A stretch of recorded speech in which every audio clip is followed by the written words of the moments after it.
News 4 at 6 in high definition. Good evening and thank you for joining us. I'm Mike Colombo. If you're out and about tonight, you'll want to take it slow. Some of the roads are wet and in some cases a bit frozen from light snow last night. Conditions may be even worse in the Metro East where there's even more snow on the ground. Meteorologist Kristen Cornett is in the Forewarn Weather Center with a look at the current temperatures. And Kristen, it wasn't so bad out there today. No, not so bad. Thank you, Kristen. A scary situation for a mother and her 3 children today in South St. Louis. Their car ended up in River des Peres. Rescue crews were called to the scene after 9 this morning. St. Louis police say the woman hit a patch of ice, lost control, and drove down the hill into shallow water, as you see here. Thankfully, she and her 3 children made it out of the car safely. The mother did suffer some minor injuries. All 4 went to the hospital to get checked out.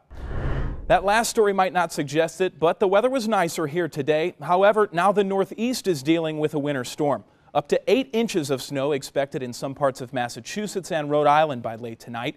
About 20 vehicles piled up in a chain reaction accident in New Hampshire. 5 people were injured. New at 6, a deadly plane crash in Russia has killed at least 4 people. At least 4 others were seriously injured when the Russian airliner broke into pieces after it slid off a runway and crashed onto a highway outside Moscow. There were no passengers on the plane when it crashed, but tonight reports indicate there were between 8 and 12 crew members on board during the crash. This latest incident spotlights Russia's poor air safety record, despite Russian President Vladimir Putin's calls to improve controls. There is a renewed sense of urgency on Capitol Hill tonight as lawmakers seek to avoid the fiscal cliff. As Tara Mergener explains, congressional leaders held meetings today hoping to come to some kind of agreement before both the House and Senate are back in session tomorrow. Financial struggles in the state of Illinois have been well documented over the last several years, and the impending fiscal cliff could send Illinois into another recession. The state comptroller estimates potential Social Security and income tax increases would lower Illinois' tax revenues by up to $500 million. From finances to health care, Illinois lawmakers must make 2 critical decisions over how to carry out President Obama's health care overhaul. Democratic Governor Pat Quinn is pushing legislation to establish a state-run health insurance exchange to help middle-class citizens and small businesses. He's also pushing a multi-billion-dollar expansion of Medicaid to cover the poor. Quinn has generally supported the new law, but neither proposal will be a slam dunk to pass. Also new at 6, you'll want to take a look at these surveillance photos of a suspected bank robber. This latest holdup happened at the PNC Bank in the 4300 block of North Grand. The FBI says the man demanded money in a note, got it, and then took off. The robber reportedly has dye stains all over him from that stolen money. He was last seen wearing a turquoise patterned jacket with a hood, a knit ski cap, and dark pants. If you have information on the case, call Crime Stoppers at 866-371-TIPS. A $1,000 reward is being offered for information leading to an arrest.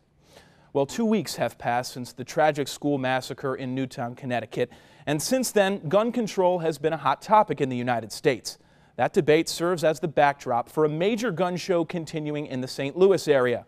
Gun owners we talked to say they're arming themselves for whatever the future holds. The crowds lined up outside the St. Charles Convention Center come with urgent concern and increased interest. The talk about the reinstatement of the assault weapon ban. A ban many gun owners fear in the wake of recent mass shootings.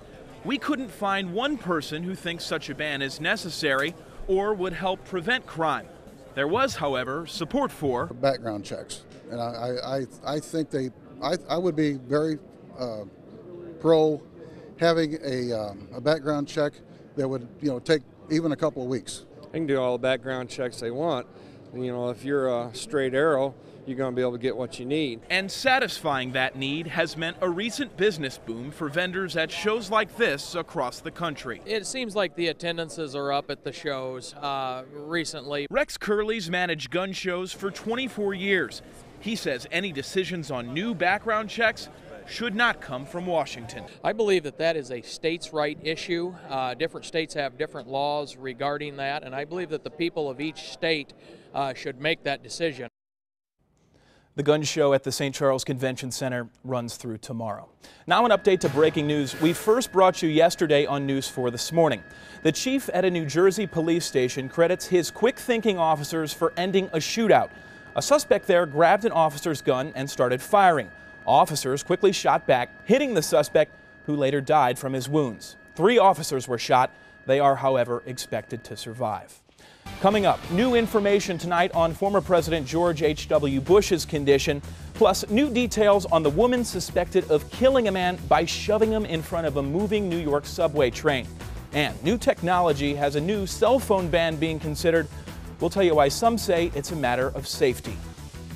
You're watching News 4 in high definition.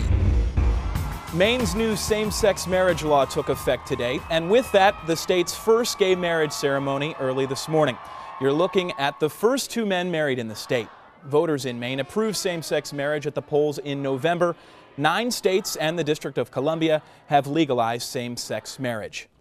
Hundreds of passengers on a Queen Mary II Christmas cruise are suffering from an unknown illness that's causing vomiting and diarrhea.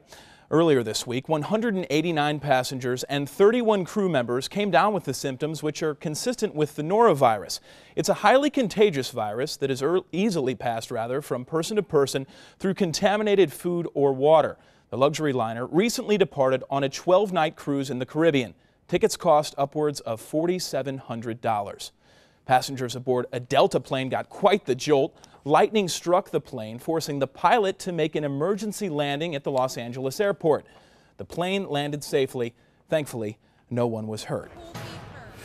Former President George H.W. Bush is making progress. He's been moved out of ICU. The Bush family thanks everyone for their prayers and good wishes. Bush was hospitalized November 23rd for treatment of a bronchitis-related cough. He later developed a fever. Bush, the 41st president, is the country's oldest living former president. A woman is in custody and charged with murder in connection to the death of a man who was shoved in front of a speeding subway train. Authorities released a sketch of the suspect after the incident Thursday in Queens, New York. Police say the 31-year-old woman made statements implicating herself. She was caught on surveillance video fleeing the subway after allegedly pushing the 46-year-old man onto the tracks. This was the second time this month that someone was pushed to their death in a New York City subway station. Also, an Amber Alert remains in effect for 2 missing boys tonight, while the FBI thinks they could be in the St. Louis area. But first, we'll tell you where you could soon see a cell phone ban and why. News 4 in high definition. Advances in cell phone technology are causing problems for courtrooms. Some judges are questioning whether the devices need to be banned entirely from courtrooms.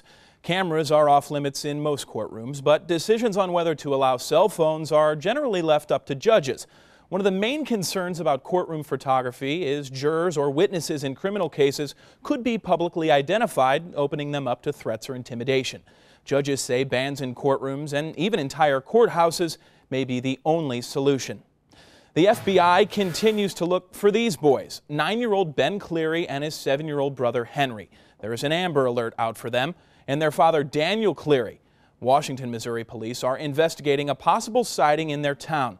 The family is from Georgia, but investigators think they may be driving through the St. Louis area. Daniel failed to return the kids to their mother after a trip to Tennessee. Dad was supposed to return the 2 boys to Mom on December 26th. But he did not, and he has not made contact with Mom ever since then. And we are also very concerned because we believe Dad is armed, and so if anybody does see him, not to confront him, but to call law enforcement. They were driving a silver 2002 Jeep Grand Cherokee with the temporary Georgia license plate number 10742627. It has been a very weather app on your smartphone that gives you all the latest as well. The only constant is change, and everyone loves that term wintry mix, right? Yeah, no fun at all. None. All right, thank you, Kristen. Okay. All right, well, you didn't get that iPad you wanted for Christmas. I didn't either, but we might be able to help. News 4 is giving away an iPad mini every day in January. All you have to do is go to the KMOV.com Facebook page, like us, then register to win. You can sign up now. We'll announce the first 2 winners on January 2nd on News 4 This Morning. Then pick another winner every day through the end of the month. Brian Feldman joins us now for sports. I'm still reeling off that Mizzou loss last night, but we've got Rams action tomorrow. All right, Mike. Well, the Rams' unfortunate reality that the Missouri Tigers will not be playing in a bowl game, but maybe next year. 5-7 though in the first season in the SEC, not very good. Exactly. If the Rams win tomorrow undefeated in the NFC West, that would be a very nice way to end the season. First winning record since 2003. They can do it. Very good. We'll keep an eye on that Winnery Mix. Thank you for joining us for News 4 at 6. We'll be back tonight at 10.